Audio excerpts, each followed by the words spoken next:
Jön a sztori, hallgassátok, hogy Feri büdös, mint egy lerobbant szemetes, amit senki sem tör. A szaga olyan, mint egy halszagú dohányfüst. Ha mellette elhaladsz, könnyen megfulladsz. Csövesek is körülötte körögnek és visszamennek, mert az ő büdössége még nekik is sok lenne. Feri nem csak egy személy, inkább egy légkör, ami szaktalanító, nélkül elviselhetetlen. Feri büdös, mint egy régi halszagú zokni. Feri büdös, mint egy oldal rosszul ápolt mosdó. Ha eljön, mindenki fújja el az orrába, mert a büdössége olyan, mint egy romlott alga. Feri megpróbálta mindenféle illatot, de minden csodaszer csak egy pillanatot tartott. Szóval itt van, büdösebb, mint valaha. Ez a kis dolog a levegőben, mint egy lávabomba. Olyan, mint egy sztrájkoló szennyvíztisztító. Mindenki azt mondja, Feri megy már tisztálkodóba, de ő csak mosolyog és mondja, ez az én stílusom. A büdös, de stílusos, halljátok, mi az ízlésem. Feri büdös, mint egy elfelejtett kimerítő. Feri büdös, mint egy elhagyatott kukás autó.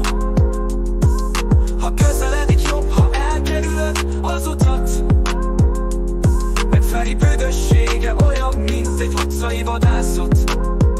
De Feri nem baj, ő csak a büdös rapper, aki a stílusát hozza, mint egy füstös szivar. Úgyhogy adunk neki egy kis tiszteletet, mert Feri büdössége benne van a rap világban is helyet. Szóval itt van Feri, aki büdös, de keresztény. Ez a rapünk vége, köszönjük a figyelmet, ha tetszett. Nyomj egy lájkot és hozzátok meg. Feri büdös, de legtovább egyedi stílusa megmarad.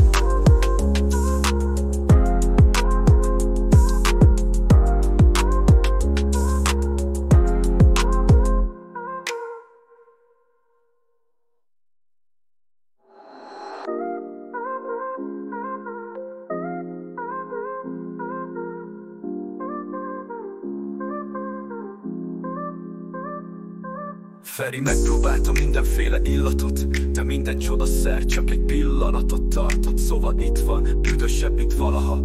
Ez a kis dolog a levegőben, mint egy lávabomba.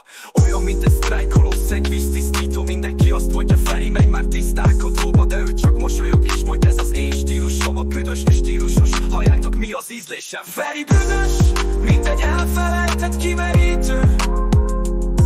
Feri büdös, mint egy elhagyatott kukás autó. Ha közeledik jobb, ha elkerülöd az utat, mert Feri büdössége olyan, mint egy utcai vadászat. De Feri nem baj, ő csak a büdös rapper, aki a stílusát hozza, mint egy füstös szivar. Úgyhogy adunk neki egy kis tiszteletet, mert Feri büdössége benne van a rap világban is helyet.